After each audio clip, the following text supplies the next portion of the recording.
Hey guys, for this video, I'm not going to test anything. I'm just simply going to drive. Just drive to drive, you know, chat, blah, blah about who knows what. And we're going to take the Ecto out. Just a nice, simple, easy drive, and let's chat. Guys, let's get outside. Sometimes when I get caught up on doing whatever it is I got to do for the day, and I still have daylight, I'll actually come out here and just drive to drive. Maybe find some new lines that, you know, will test this or test that, and, you know, just basically drive to drive. And usually I still drive one-handed most of the time, so I figured, why not record one of these? Maybe you guys might like something a little less, you know, intense or technical, and just driving to drive. Like, I'll just look over here and see, oh, look at this. So I'll get over here and just see if I can do it, you know. It's just kind of neat to drive like this because it helps me find new lines, and like what I just recently mentioned. Because I might be testing a tire or something, or who knows what, and this line will come back in like, oh man, that was a good line to test for tire roll. Does overdrive make a difference there? So it's just something that I come back here, and it's amazing because I find all kinds of new lines.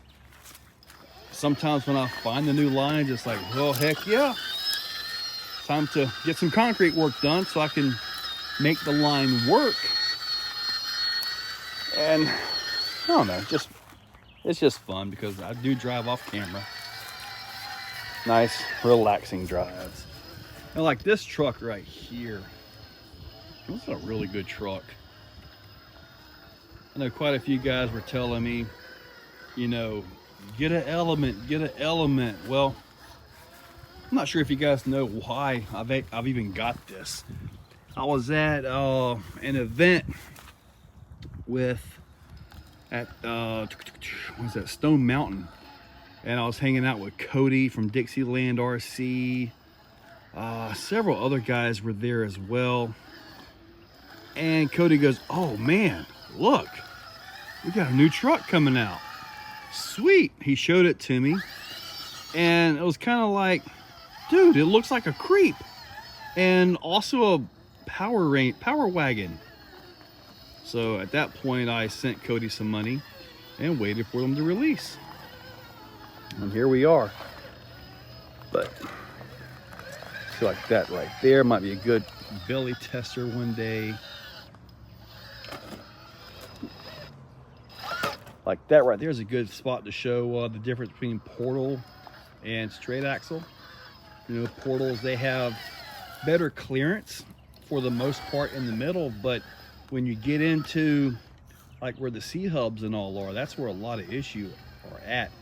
Because the C-hubs, you know, they hang out, they're lower than the axle housing, and they catch on stuff real bad.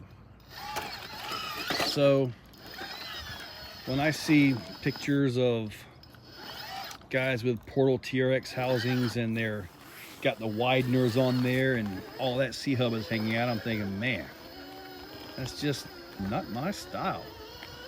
You get hung up on so much stuff. But the thing about the crawler world is you can build it exactly how you like it. This particular climb right here, Twin Ridges, this is one that was first done by Matthew Tiller, but he jumped it. He didn't actually crawl it. So, I mean, even though he got it, I mean, we can jump SCX6s up this as well. As far as crawling it goes, I may have been the first one to actually crawl it. I'm not sure. But regardless, Twin Ridges kind of fits it pretty good. But you got to get over it to like this, and then you got to get that belly to fall in between the ridges. And sometimes you get out here and it just won't go for anything. And I'm actually sitting on a bench right here. Yeah, I've got benches out here that we just come out, sit on. And granted, during the summer months, we sit on the ones that are more in the shade than the ones out there because you get cooked from that big old thing up there. You get cooked from that. So, but anyways, see if I can get that belly to come over here. There we go. When you find the right line, that's super easy.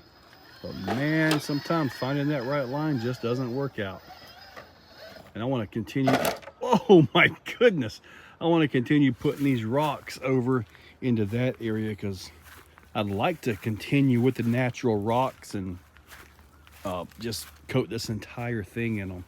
It'd be kind of nice to have a whole different surface. It would be, maybe one day. Then I have the world famous Nasty back here, which has got the crack of doom in it and all that. This is always an attraction out here, because it's just, when you drop into it right here, which I don't show the drop in very much anymore, because really the feature is crack of doom and gap of death. But this right here is actually pretty tough. You get a truck that's top heavy or something, it just doesn't make it very well. But you can position your truck just right. You get your tire to hook just like that, and you can actually make it really easy like that, you know. So, but then you get over here and you get into the crack of doom. So you get set up and everything. And crack of doom is one of those that, you know, you might get it. Like at the last time that we had open day, there were two guys, they jumped on the crack of doom and they actually made it. Oh man, they actually made crack of doom the first time they went through it, but then they could not get it again. It was just almost impossible. And so this is always something that everybody wants to try. This and that big ramp I got set up over there for tire testing. So those are always something to get everybody's attention. And see right here, I just about already messed up with it, because the front has already came out. And earlier I was out here with the RebelCon, and believe it or not, I was able to get that back in and make it. Looks like I'm gonna be able to do that with the Ecto as well. Wow, I'm learning new driving techniques and all kinds of stuff. And then you get over here to the crack, or the gap of doom, gap of death. And sometimes this is a piece of cake, and sometimes it just is not. Like if you have a rear bumper, it'll actually stop you about right there and carry the tire across the area. But sometimes you don't get that. But still, it's done it pretty darn good. I'm impressed. This is something that was recently named. It's called Tipsy, because you got to get right up to the top of it. And if you got a top heavy vehicle, that is just not something you're going to easily get up. But not too hard at all for this guy right here. But it's still fun to try these things out, get on different lines, and kind of hone my driving skills a little bit sometimes. It's just more relaxing to just drive like this versus, you know, showing one exact thing. I mean, this does have, I believe, yeah, this does have the anti-foams in it too. So, man, those things changed everything, didn't they? The anti-foams, they just changed everything. Everybody's printing their own now. They got their own stuff going. So this right here really changed a whole lot when it comes to crawling. The way the anti-foams and 3D printed stuff. I mean, look at that side roll, or the compression that the tire gets, but they don't really side roll. This is a good line. Look at that good line right there. Look at that. Oh, very nice. Got some new broken concrete over there. That'll eventually be a whole nother line of rocks right down through here.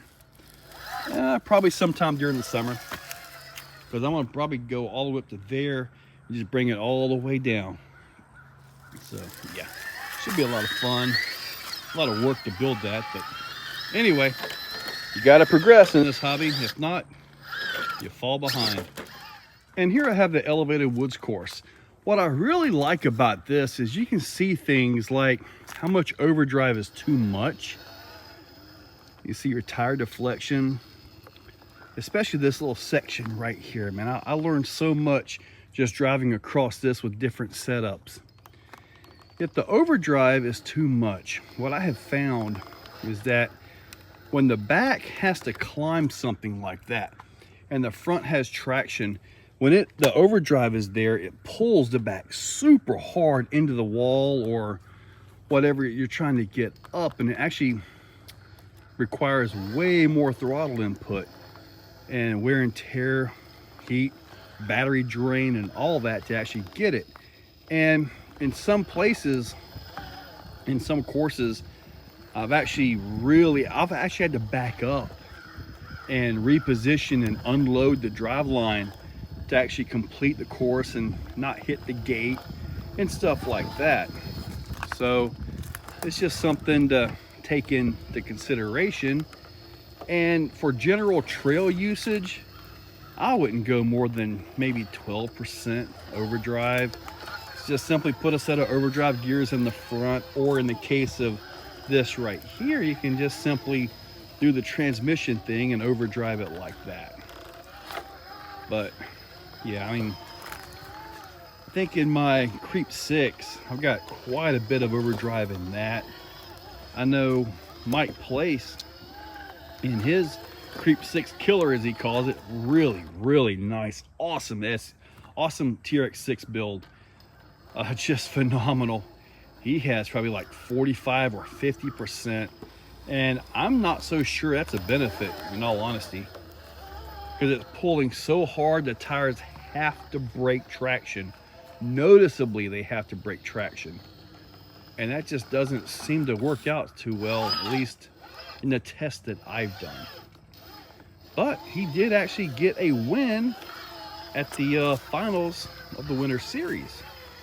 The guy that had just been destroying that was Frank Fields, and he's got basically a stock TRX6, stock tires with, I forget the brushless system he's got in it, but there's nothing special to it. There's no dig to it, no overdrive, just a sport body that he elongated and made work. He was just dominating that, but Mike Place finally got him at the series finale. But Frank done so good during the event, it was not enough to take the win, which is the way we've got the points set up for that particular competition, which works out pretty good. And this one right here, this particular whole section, because I redid all this, I actually did all this on video, everything. This right here, how you get right to that and then your tires are right at the peak, that was not planned. That just somehow happened. I mean, heck, I got some lines that somewhere on these things that I actually marked out with a marker, and then I go cutting them, and well, I didn't follow the lines at all. I just cut to cut. And for this right here, this little nub really messes things up. Oh, I bumped into the tree on my left-hand side and bumped the throttle. But anyway, see how this right here brings that up? And it can actually, through the angle, like, you know, that, and actually pull the axle into the drop. I had to add a few blocks to it. But you gotta follow this and get right on the edge, because you don't really want to fall into it. And when I built all of this, I actually tested for width using Superlight SV1, which is your standard axial width. And this is right at that point. So I'm gonna go ahead and continue over through here, just because, oh, look at that. Like a sidewalk caught that and went right up. I almost lost it on the front right side. Did you see that? As long as you take your time through this stuff, you can pretty much walk it. But when we have competition and we get out here and we try to go fast through this, one wrong blip of the throttle and you're in a bad situation. This entire course takes about 2 minutes to get through. And if you have to winch or if you fall off, what we have for rules, since I'm just chatting to chat, if you see your vehicle's about to fall off, you know, grab it, set it on the ground, and you can use this recovery ladder to go up. Like say you cleared the gate right here, you got to go up past that gate right there. So you got to go back here, even though the gate's dead, you got to come back up right here. The time it takes you to set your vehicle down to get this up just puts you at the back of the pack. However, you don't have a broken vehicle. This is about 3 feet up, and there's no sense in letting your vehicle fall from that, you know, just to get skill points, or not skill points, but not get penalized. I mean, heck, you fall off of this, if you don't use that, you got to go all the way back over there. There is no other way to get on the elevated course. So that's the reason for the recovery ladder. It's there to, you know, get you taken care of on that. And if you do find that you're falling off and you set it on the ground, there is no penalty. We do not charge a hand of God for that. We don't charge a hand of God or anything for any of that, because there's just no sense in doing that when you're just trying to save your vehicle, right? We try to be, you know, as few breaks as possible. And when it comes with something like this, it's worth it. Well, guys, if you're still watching, that's pretty darn amazing. That was just me driving to drive. That's all it was. You know, see this, try that, just out driving. Simple. All there is to it. Now, if you really want to support the channel, boom, links in the description. So guys, check that description, use those links, you know how they work. Guys, thank you all for watching. If you're still watching, you are top shelf. You are the cream of the crop, the pick of the litter. You are phenomenal. Thank you for watching to the end of the video. It means a lot to me. Now, down below, there are links for the products you see, also for channel memberships. If you guys want to be a part, channel members get early viewing on pretty much everything that I can. So guys, check that description. There's a lot of info down there. Thank you all for watching.